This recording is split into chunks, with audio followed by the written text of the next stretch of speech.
La dynastie Rothschild est sans doute l'une des familles les plus riches de l'histoire, mais aussi la plus grande source de théories du complot au monde. La fortune secrète immense des Rothschild perdure depuis des générations et, sans surprise, a fait circuler un très grand nombre de mythes et de légendes sur la famille, rendant très difficile de séparer la réalité de la fiction. Aujourd'hui, on parle de l'ascension des Rothschild, la famille la plus riche du monde. Notre histoire commence dans l'Europe médiévale. Au Xe siècle, le christianisme est bien établi dans la plupart des pays européens. Le pouvoir politique étant lié à la religion, il était très défavorable d'être un non-chrétien, et les juifs ont été les premiers à s'en rendre compte. Dans de nombreuses villes, les juifs étaient contraints de vivre dans des quartiers particuliers, dans ce que nous appelons aujourd'hui des ghettos, et Francfort ne faisait pas exception à la règle. À partir de 1462, tous les juifs de la ville ont été confinés dans une seule rue étroite à l'extérieur des murs de la ville. Cette rue, connue sous le nom de Rue d'Engas, ou Allée des Juifs, était constituée de nombreuses maisons collées les unes aux autres. À l'époque, les bâtiments ne se distinguaient pas par des numéros, mais par une sorte de blason. Par exemple, un bâtiment pouvait être la maison du bateau, tandis qu'une autre pouvait être la maison de la rose. L'une des maisons du ghetto de Francfort avait pour emblème un bouclier rouge, ou Rothschild en allemand, et la famille qui y vivait portait le même nom depuis au moins 1528. Comme la plupart des familles juives de l'époque, les Rothschild travaillaient dans la finance. En effet, dans l'Europe médiévale, le christianisme interdisait à quiconque de prêter de l'argent avec intérêt, laissant cette activité très rentable entre les mains des juifs. Les Rothschild se spécialisent rapidement dans le change de devises et le commerce d'objets de collection. Le meilleur d'entre eux était Meyer Rothschild, qui a repris l'entreprise familiale en 1763 et dont la vaste collection de pièces de monnaie a attiré les aristocrates les plus riches du Saint-Empire romain germanique.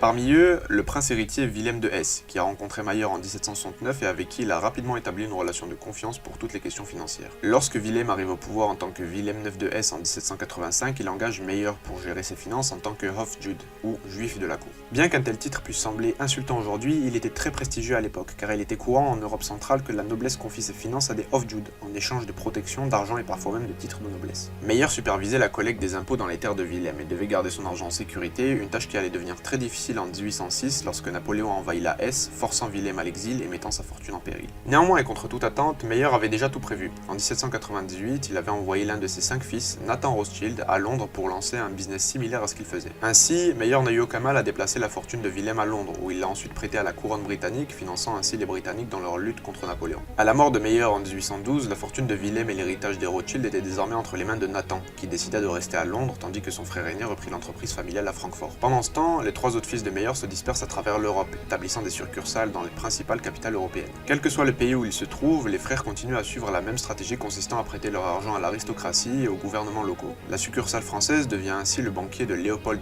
Ier de Belgique, tandis que celle de Vienne prête de l'argent au dernier empereur du Saint-Romain germanique, François II. En 1818, ce dernier accorde aux 5 frères le titre de baron, élevant ainsi les Rothschild à la noblesse. Au cours des décennies suivantes, chaque fois qu'un gouvernement européen s'effondre et est remplacé, les Rothschild sont les premiers à financer les États. Ils l'ont fait après la Révolution française de 1830 et après la chute du Saint-Empire romain germanique. En substance, les 5 branches de la famille Rothschild de l'époque fournissaient le même service que le Fonds monétaire international d'aujourd'hui, stabiliser les principales devises et accorder des prêts au gouvernement, tout en réalisant de gros profits. Bien entendu, tout au long du 19e siècle, les 5 branches ont également réalisé de nombreux investissements privés, en plus de leurs prêts gouvernementaux. En 1868, ils ont acheté l'un des principaux domaines viticoles de France, et en 1875, ils ont investi dans le canal de Suez en Égypte. À côté de ça, ils deviennent également actionnaires majoritaires du diamantaire De Beers et de Rio Tinto, l'une des plus grandes sociétés minières du monde. Mais au cours du XXe siècle, les nouvelles générations font de moins en moins de coups d'éclat. En 1900, la branche de Naples s'éteint lorsque le dernier héritier mâle meurt sans enfant, laissant sa fortune à la branche de Paris. Les Rothschild de la branche allemande ont quant à eux connu un destin quelque peu amusant puisqu'ils ont eu 11 filles et pas un seul fils, divisant ainsi leur fortune et détruisant totalement leur pouvoir. De leur côté, les Rothschild autrichiens se portaient bien jusqu'à ce que Hitler arrive au pouvoir et annexe l'Autriche en 1938, les obligeant à vendre leur entreprise pour une fraction de leur valeur réelle. La plupart s'échappent avec l'argent qu'ils arrivent à rassembler, mais un membre de la famille est capturé en chemin et n'est libéré qu'après avoir payé la plus grande rançon de l'histoire de l'époque, 21 millions de dollars.